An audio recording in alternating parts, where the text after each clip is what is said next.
Everyone, my name is Christine, and today we are going to talk about how to study tantrums and meltdown. My name is Christine. I'm an occupational therapist, but I am by no means an expert in this particular topic. I'm someone who sometimes works on this situation. So once again, this is going to be recorded. So please feel free to block your video or unmute yourself. Okay. And also, we are going to have an FAQ at the end of this session. So feel free to ask your questions then. Okay. So as we are going to go ahead and just wait for a few people. And once again, this is brought to you by Global Education Therapy. Once again, these are our sponsors and partners. April Renfrey is our disability inclusion consultant that works with international schools and globally mobile families. And she's definitely a great resource if you are trying to find international schools or you're trying to find an advocate for your child. We also are sponsored with Hemispheres Academy, which is an online school for families with who are globally mobile and kids who need specific individualized education. We are also associated with Safe Passage and Senya. So what are we going to review today? First of all, we're going to review what is the difference between a tantrum and a meltdown. What are some common triggers, some tips and tricks to manage, not to eliminate tantrums because that's generally impossible, and when to consult a professional. And of course, at the end, there will be FAQ. We already have some questions lined up, but if you want to go ahead and write them in the chat, feel free to write them at that time. All right, so let's go ahead and start. So first of all, what is a tantrum? I think we all know what that looks like, but here's some background of a tantrum versus a meltdown. So a tantrum is behavioral, and it is a way for a child to communicate, but also a way for them to calm and soothe themselves. Most of the time, kids are looking for a reaction. So they really want an object, preferred activity, a person, or sometimes attention. Now, I think a lot of us know that a lot of kids want good attention. They want praise or candy or something, but sometimes they want bad attention, or sometimes any attention is good. So that's why sometimes you'll see some parents ignoring their child when they're acting out, because sometimes yelling at the kid can make things worse, or that's what they want. So we can talk a little bit later in the FAQ about that. And normally when a kid is having a tantrum, the kid will typically not hurt themselves in most situations. So the next one is, what is a meltdown? So a meltdown is more neurological. Sometimes it's due to sensory issues, like they're overstimulated or overwhelmed. And normally this tantrum or this meltdown continues when the situation is resolved. So in this picture, this kid obviously wants to get some clothes. Maybe they already bought some clothes, but this kid is still upset, still throwing a meltdown. And so this is an example of a meltdown versus a tantrum. In these situations, kids are not really trying to gain attention or reaction, or even getting an object or preferred activity. In fact, they're still upset because they're so overwhelmed and it's so upsetting and stressful for them. And most of the time, these kids are really unaware of their surroundings. And so they might be banging and hitting their head, and sometimes they can hurt themselves. So why is it important to know the difference? First of all, it helps us problem solve and kind of understand kids a little bit more. So number one, it really helps us to reflect about the situation and examine certain things. So one, it helps us understand the triggers. Why is the kid having a tantrum? Why are they having a meltdown? What causes it? Sometimes it allows us to evaluate the outcomes. So, if I gave my kid some candy, maybe they'll be happy, but then now they're having more reactions and more tantrums because of it. So really looking at how your solutions and what the outcomes are. This is also important because it helps us have a little bit more empathy, a little bit more compassion towards our kids, and it helps us connect with them better. If we can communicate and understand our kids more, then it's easier for us to be on the same level and really solve the situation. And then, of course, lastly, it's really important to know the difference, but also to really review why a tantrum is happening or a meltdown, because it helps us kind of problem solve. It helps us look at some strategies, some tips, ideas that we can start to use to implement to not so much stop, but to make tantrums a little bit more manageable. It also helps us reframe our expectations and mindsets. I think it's kind of unrealistic to think that a kid is never going to cry or a toddler is never going to throw a tantrum. They always will. That's the reality. But the reason why we have this seminar today is to really talk about the best way to manage and survive and just to make it more doable in your life. So this is really a good reason why it's really good to know the difference, but also kind of shift our way of thinking about tantrums. All right, so what are some tips and tricks? So our really fabulous speech therapists and OTs and special educators kind of came together to think of some ideas. And these are the ones we normally recommend in the school, in the home, and the community. So the first one is a visual schedule. There are also some transition toys and activities that help distract or have your child understand they're transitioning. We also use timers, visual aids, choices, which is a huge one because it helps kids have some control, but you also have control too. So we'll talk about this later. And of course, we're going to give some sensory tips about how a child can self-regulate, calm themselves in these situations. So our first one is a visual schedule. This is a really famous one. It's called the First and Then. And actually, this picture right here is our own First and Then visual schedule. So if you want this, you can go ahead and get it on our website. We have it as a handout, so you can print it out and use it however you like. This is great for toddlers. It's super simple. It makes things more predictable, and it gives them a routine. So a lot of toddlers get really upset because they don't know when things are happening. They understand more that's happening, but they cannot communicate as well. So sometimes, if the kid wants to go for a bath, but they have to take off their clothes, some kids don't get that. So they get really frustrated. So what you would do is, use one of these stickers below. So you'll see there's like these pictures below, and you would stick it on first and say, first, we're going to take off our clothes and then bath. Or let's just say another example is a kid really wants to play with the toys, but they have to finish their snack. So first snack, so you put the picture there, then toys. And so you can see there's lots of little pictures. And once again, you can make this super fun with Velcro, stickers, pictures, that sort of thing. You also can put it on a whiteboard. You can put it on like a magnet board. You can even use a binder. There's a lot of different materials you can do this on. And in fact, this is great for older toddlers and kids. You can make this into a craft activity. I've actually done this with pictures of like Marvel superheroes, was it Paw Patrol? Oh my gosh, all the things, Peppa Pig, and like Spider-Man, you name it. You can make this into a great activity, and it gives the kids some control and predictability. It's also great because this helps toddlers and kids understand time. There's a sequence and an order to doing things. It helps kids also deal with the fact that they have some preferred activities and non-preferred activities. So sometimes they have to understand you got to do the non-preferred stuff. You got to take off your clothes or brush your teeth before you have story time, things like that. It helps with direction following, and it just gives them more patience, you more patience, trust, and communication. All right, so visual schedule is also great for older kids.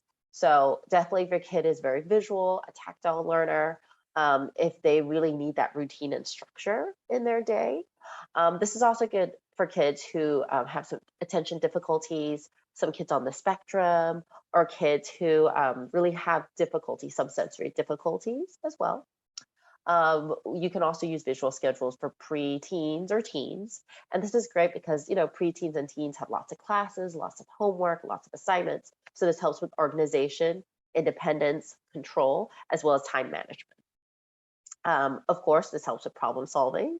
And of course, as we said, time management, which is really important when you're in an American school or an international school. You have lots of classes. You got to make sure you turn in your assignments and stuff.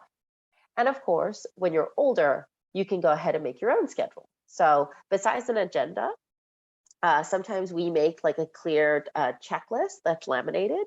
You can use like a white erase marker.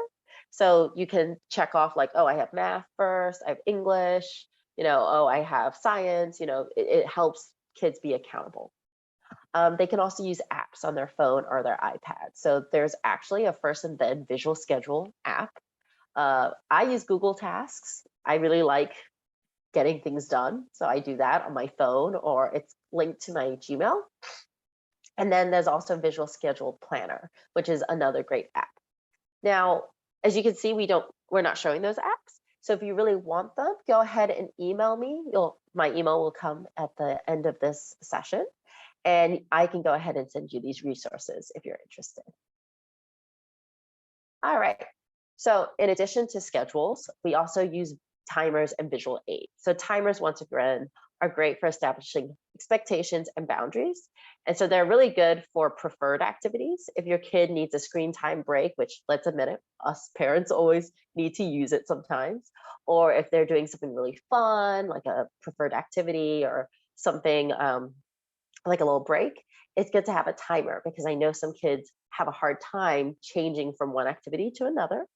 It can also be really good for activities that they don't like. So if your kid's doing some writing or some math, you could be like, okay, we're going to do as much as we can in 10 minutes, and then we can take a break or something like that. And once again, you can use your phone or you can use something a little bit more physical, like a timer, a digital timer, or an old school like kitchen timer. You can also use visual aids. And once again, these are also to reinforce the timer and let the kids better understand the time. So if you have a kid who has a hard time, literally, mind the pun, has a hard time understanding, the numbers and how to read a clock, you could actually have like an actual old clock, and you can color it green or red in certain areas to show them like, okay, you're almost there. Okay, we're almost done. And oh, when you get to red, you're done. Or when you get to green, you're done with this activity. So that can help too. There's also this great BZ stoplight that I absolutely love. It's that traffic light in yellow. And we use that for lots of things. You can use it for meal times, non-preferred tasks, preferred tasks, but we also use it for sleeping. So you have a kiddo, 2 to 3-year-old, who's trying to crawl into bed with you a lot, who is an early waker. Sometimes we use this great timer. You can program it to tell your kid when they have to stay in their room and when they're ready to go. So I had a child I worked with who used to wake up super early and want to like sleep with mom or wanted to play, and it was just very difficult for the family. So they would program red. So the kid, I think, would wake up at like 6 or 5, red. And so red would go for an hour.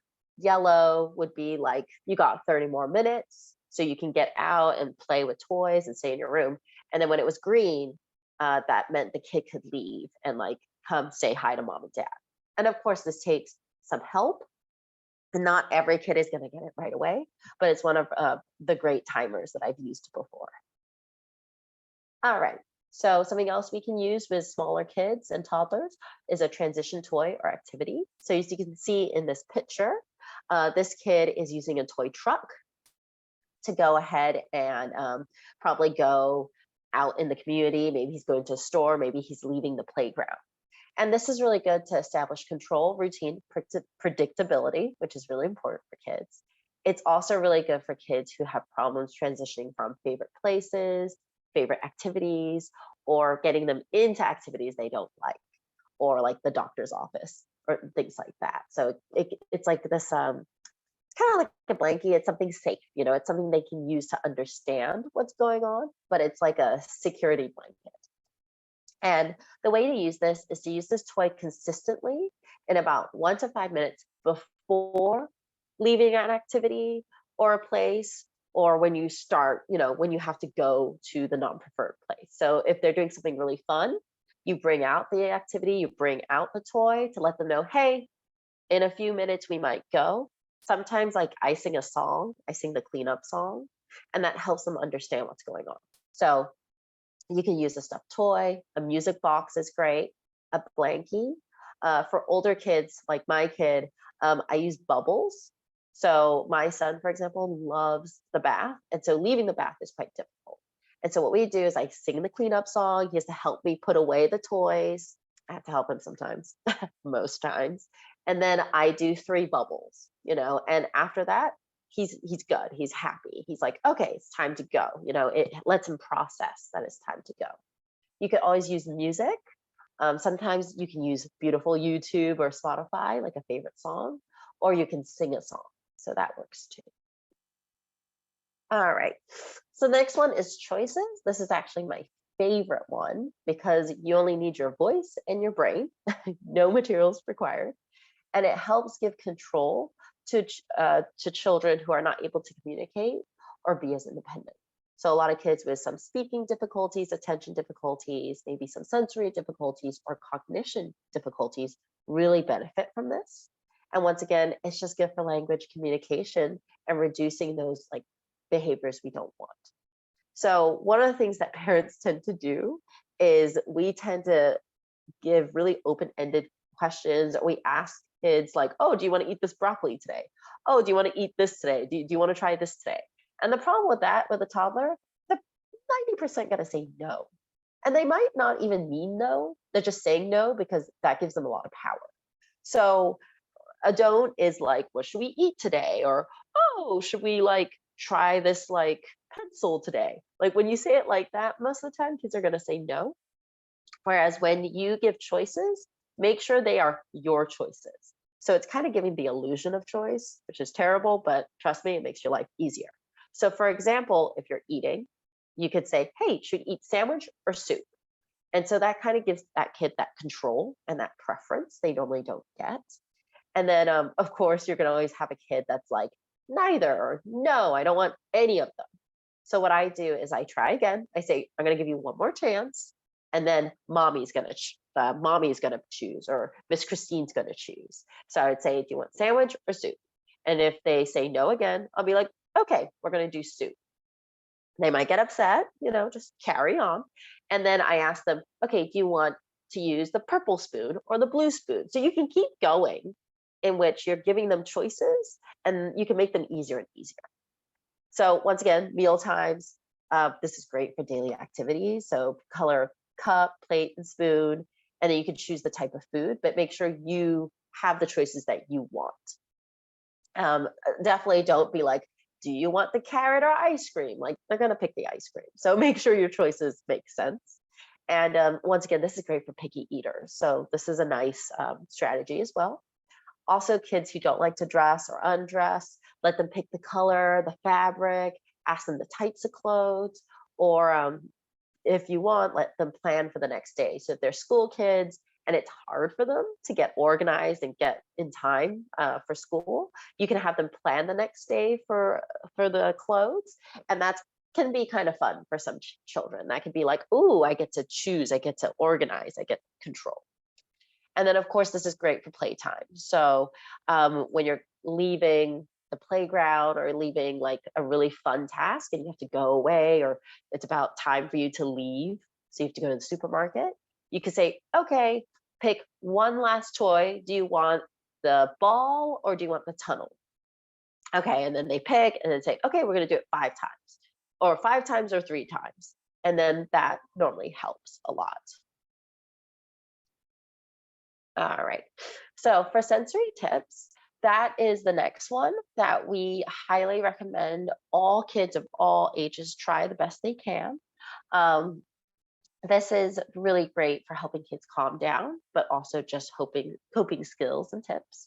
So the first one is to breathe. It helps kids to calm and reset.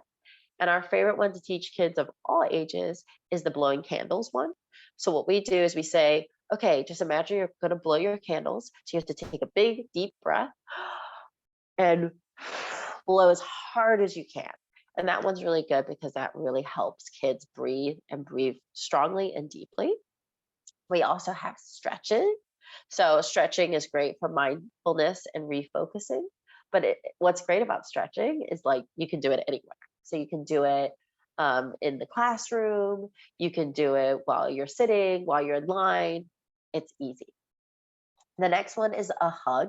So you can get a hug for someone else or give yourself a self hug. And that gives you a lot of pressure, nice, deep, calming pressure, as well as comfort. We also recommend getting kids as active as possible, exercise, chores, and that helps with attention and restlessness. And a good example of a chore would be laundry, vacuuming, things like that. So some of the other sensory tips that we love to share with all our families and teachers is the cool down spot. So this is just like a nice little tent or like a little area with blankets or a fort. And this is really great when kids are really frustrated or upset, or they're just like really anxious, or like they're really hyperventilating. They're having a hard time. So this is good to help them de-stress, but also to practice other sensory strategies. So for older kids, if they like to journal, that's great. They can write their emotions. For kids who don't like to write, we have them draw, color, and coloring books and things like that. We also give them some of their favorite books and sometimes little fidgets to help them as well. And once again, these cool down spots are really great with certain behavioral strategies and systems. So if you use 1, 2, 3 magic, cool down spots are really helpful as well. All right, so there we go. All right, so the question everyone tends to ask themselves is, when should I see a professional? When does it get to a point where I should see a professional? So once again, always check with your pediatrician or your general practitioner for a referral, and really ask yourself, is behavior really interrupting and disrupting my daily routines? So for things with feeding, dressing, toileting, or going, to everyday things you need to do in the community, like grocery shopping, school, daycare, is it really impacting my stress level as well as like my ability to do it? So for feeding, if your kid is throwing so many tantrums and meltdowns to the point where they have poor nutrition, weight loss, and unhealthy habits. For dressing, some kids don't want to wear a jacket and it's freezing outside. That's a concern. For toileting, definitely if it's in the way of potty training, and of course transitions. If it's so hard to get your kid to school, really this might be a good idea to talk to your pediatrician. And of course, if it's impacting communication, your social, your social network, your family, how you guys are working together and jiving together, that's really important. And of course, if it's impacting education and just social community gatherings, that's important too. So this is the part where we're going to do an FAQ. So if you want, I'm going to go ahead and open up the chat if anybody would like to ask any questions. But yeah, that's pretty much in a nutshell what we do as occupational therapists as well as speech therapists. Speech therapists tend to work on the communication language and like using schedules and things like that. We do as well as OTs, but our focus is more on the sensory, how the kids are thinking, we both work with families, but we do work more on like how to work together as a family to make sure your kid gets the best that they can and really reduce the severity of these tantrums and meltdowns. So once again, before we go into the FAQ, I have a couple questions here. If you wanted any of those resources, you can check our website at www.globaleducationtherapy.com, or you can just email me. My email is right here. If you were like, hey, I really like those apps, or do you have more visual schedules? Can you tell me more about transition toys and the like? They're right there. All right. All right, so we're going to go ahead and jump into questions. So our first question, I'm going to look right down here. I like this one. So this is from one of our Reddit community families. They're always, this person asks, so I always see families just leaving the playground without any fuss, without any tantrums. How are you doing this? How is this happening? So great question from TG. First of all, you can use some of these strategies we talked about. So choices is a really strong one. What you can do is say, okay, for our last activity, our last thing at the playground, you talk to the kids, you make sure they know the end is coming. Do you want to do 5 times in the swing or 2 times on the slide or 5 times on like the seesaw and stuff like that? So you let the kid have the end, their last final hurrah of playing in the playground. So that's one strategy. Kids who might not work well with, Another thing you can do is use that transition toy or activity. I use a song, so I use a lot of Spotify. This is one song my son absolutely adores. So I ask him like, "Hey, do you want to listen to the song? It's called Go Go."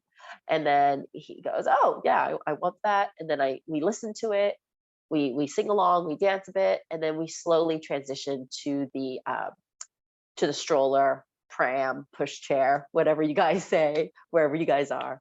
And then we can go and he can listen to his song. So those are some strategies that we recommend. Or you can use a timer on your phone too. So that works too, or a countdown, things like that. All right. So from SK, this actually transitions perfectly with the next question. What can you do if you use a transition toy or activity, but you don't have it? Let's be honest, there are times where we forget something in our diaper bag or we're rushing and we left it in the car. What do you do? So normally with a transition toy or activity, I normally pair it with a song that I have to sing. I know not everyone's crazy about singing, but I just do singing or I say like a phrase that I'm really comfortable with.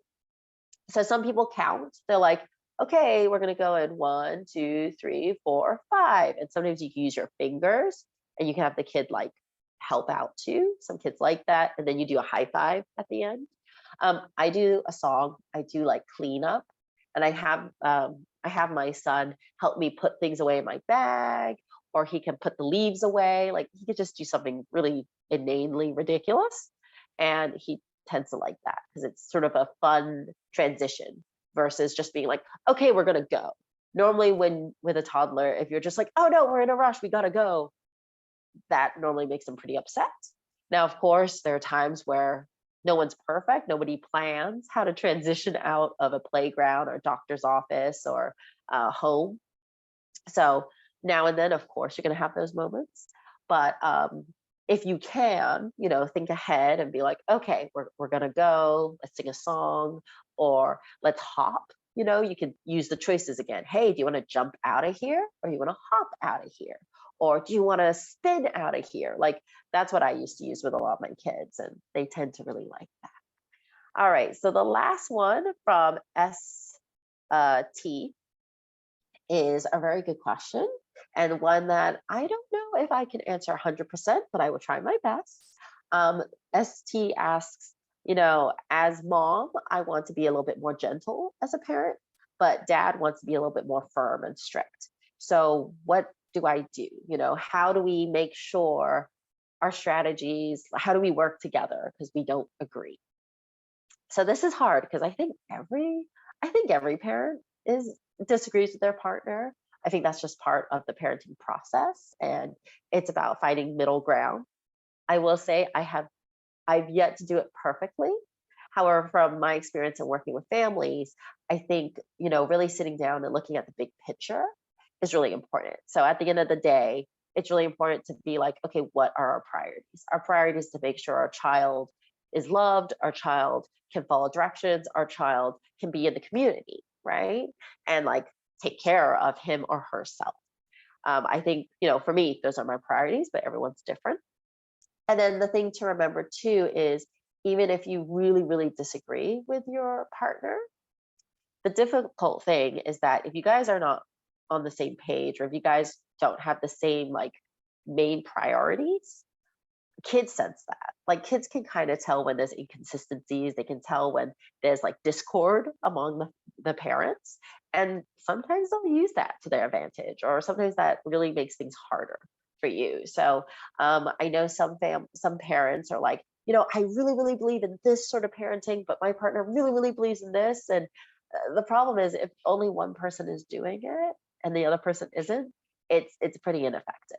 So really trying to find a way to compromise, I think, is best. And then obviously, you're not going to agree with everything. It's compromise. So sometimes you're going to have like, I know my partner prefers to use a louder voice and yell a little bit more. I don't. I prefer to be firm. But we decided that it's really important that we make sure our son has some time to cry it out a little bit, or like to figure out how he feels, instead of just like picking him up right away. We want to give him time to process like how he's feeling. I also know that for like discipline and stuff, like for me, I rather redirect, and then he would rather like kind of like say no, which is fine. But we've decided there are some things where we're both going to say no, and there are some things we're both going to redirect. So just finding those basic commonalities are really important. Sometimes it's not the method or the style. Sometimes it's like the main rule. So I think for us, the rules are, of course, if it's safety, if he's going to run out in the street, both of us are going to yell, you know? But if it's like something small where it's not so dangerous, my husband might say no and yell a little bit more or use a sterner voice. For me, I will still be stern, but then I would try to use that time to redirect or find a better activity. So as long as the main things that we agree on, we're on the same page. That's what's really important. I hope that helps. Once again, I am not an 100% expert. I'm just someone who works with some of these cases.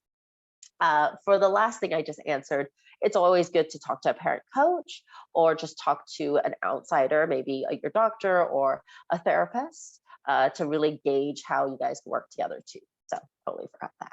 Other than that, thank you for being here. Today was a very short session. We also have a parent support group that may or may not be happening next week, depending on scheduling. So just please keep in touch. If you're in the community, you will get an update. And yeah, thank you for joining me today. And at a Global Education Therapy, we get the help that your kid needs and that the family needs as well. Have a great day.